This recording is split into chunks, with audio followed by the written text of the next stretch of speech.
UAW breaks pattern of adding factories to strikes on Fridays, says more plants could come anytime. Detroit, AP. The United Auto Workers Union isn't adding any factories to those that are now on strike, but its president says walkouts could be added at any moment. Time equals 400 ms. Greater than. Until this week, the union had been announcing additional factories on Fridays. But UAW President Shawn Fain told workers in a live video appearance that the companies started gaming the system, waiting until Fridays to make progress in bargaining.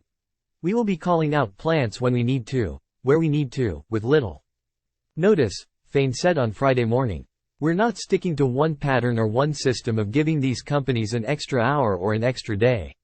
They know what needs to happen and they know how to get it done."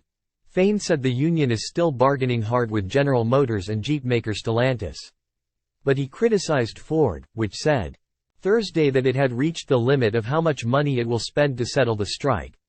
"I found a pathetic irony in that statement," Fain said, adding that it's workers who have reached their limits by not getting raises for a decade and giving up what he called retirement security. Time equals 400 ms. Greater than. His statements came 4 weeks after the union began its walkouts against the Detroit automakers on September 15.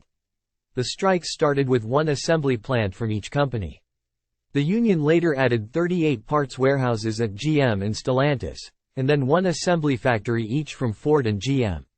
The UAW then made a surprise move on Wednesday, adding a huge Ford pickup truck and SUV plant in Kentucky. About 33,700 workers are on strike against the companies.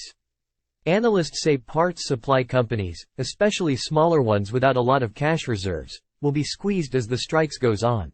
The head of Ford's combustion engine vehicle unit said Thursday that the company had reached its limit for the amount of money it will spend to reach a deal with the union. Kumar Gahotra, president of Ford Blue, the company's internal combustion engine business, told reporters Thursday that Ford stretched to get to the offer it now has on the table that includes a 23% pay raise over 4 years and other benefit increases. "We have been very clear we are at the limit," he said on a conference call with reporters.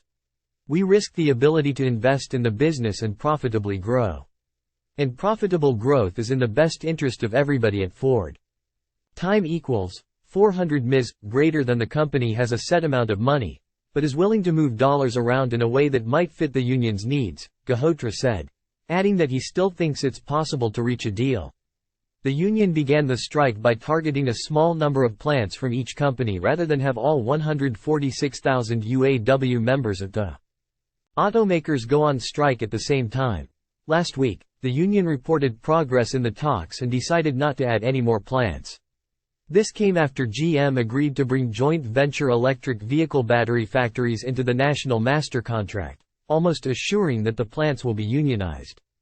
Time equals 400 ms. Greater than. Battery plants are a major point of contention in the negotiations.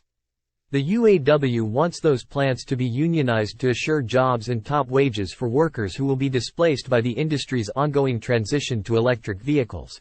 Since the start of the strike, the 3 Detroit automakers have laid off roughly 4,800 workers at factories that are not among the plants that have been hit by the UAW strikes. Separate companies that manufacture parts for the automakers are likely to have laid off workers but might not report them publicly, said Patrick Anderson, CEO of the Anderson Economic Group in Lansing, Michigan.